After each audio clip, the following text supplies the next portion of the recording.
Hi, this is Esper again, and this is probably going to be my last video on the ZZ method, unless I think of something else that I have to post. But this method is going to describe some advanced techniques you can use while using the ZZ method. And actually these methods, these variations will also work for the Petrus method. So, but they won't work for the Friedrich method. Because in Petrus and ZZ the edges are oriented, and these variations are specialized for that kind of situation when you have all the edges oriented. So the first variation, which is my favorite, is the winter variation. It's also known as F2LL. It doesn't really stand for anything, it's just kind of a weird acronym. The idea of the winter variation is we simultaneously place the last corner edge pair. So here I have my first two layers minus one corner edge pair. When you place the corner edge pair, you simultaneously orient all of the corners. So you look and see how the top corners are oriented. I see I have a Y case right now, and there's 27 algorithms that you have to memorize. And after you do it, you have an oriented top layer. And then from there, you just do PLL.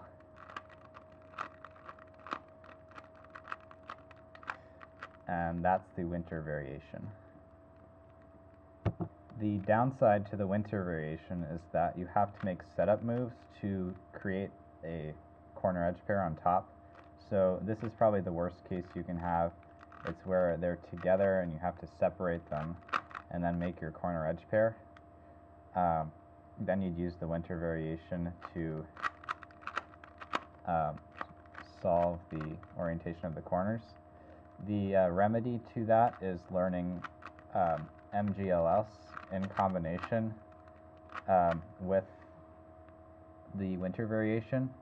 And what MGLS does is it specializes in cases where only the edge is in place, and there's a whole another set of algorithms that deals with these kinds of situations. I believe there are about 56, and there's a lot of mirrors as well. But if you combine the winter variation and MGLS, you can deal with all the cases very quickly by only adding maybe 5 moves to the first two layers. Then you just have PLL. Another variation is the ZZB variation, created originally by the creator of the ZZ method. What this does is while you're placing the last corner edge pair, you also simultaneously permute two opposite edges.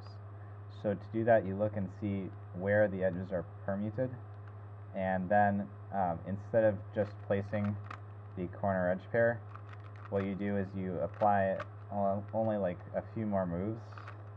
So instead of just placing it directly, I did twice around and then placed it, and then that will permute two opposite pieces. As you can see, I have red and orange here, and also blue and green, and that makes a lot fewer last layer cases if you do that, and it's possible to learn a one-step last layer essentially if you use the ZZB. But again, there's a lot of cases, about 100, so it takes a lot of learning. I think it's also worth mentioning the ZZVH variety, which is basically the simplest version of ZZ, where you don't do anything special while placing the last corner edge pair, and then you have a Petrus style last layer. So you could do, there's many different ways you can approach it. I prefer to do orientation of corners first and then permutation, but there's also a group of algorithms that first solves the corners first while maintaining the orientation of the edges, and then it does edges permutation. And people say that has some benefits, but I don't think it really has that different a move count, and the recognition is kind of tricky. So here I have a U-perm. That's this, like my 2-gen U-perm.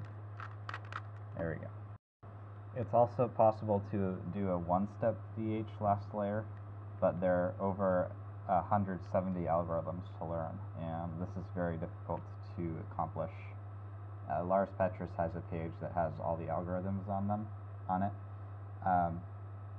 and he takes a clever approach where instead of learning 170 unique algorithms, he finds the 2 shortest algorithms to combine to solve the last layer. And there's about, I think he has, I don't know how many he has on his page, but it's a decent number of algorithms, and it's a much more practical approach. Although it uses 2 moves more than optimal last layer, it's a much better way to start doing a one-look last layer. Lastly, there's the ZZD variety, which is actually impossible to use for speed cubing. And what it does is, before you finish your first block, your first 1x2x3 block, what you do is you place the cube into an RU group, and it's actually a lot more tricky than it sounds, because if the pieces are in an RU group, they have to have a special permutation. So to accomplish this, you have to look at all the permutations of all the unsolved pieces, and this is very time consuming, and it is not really good for speed cubing. But it could be valuable for low move count solving. I don't know, but theoretically it would be very fast. I'm using winter variation right here. It would be very fast because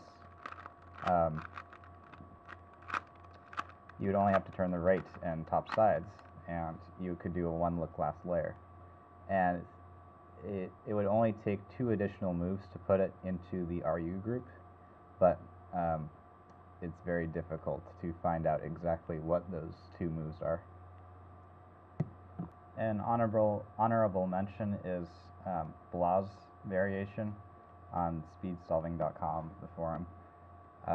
His approach is to make it so that there are no corners oriented in the last layer, and then do a one-look last layer with a bunch of algorithms.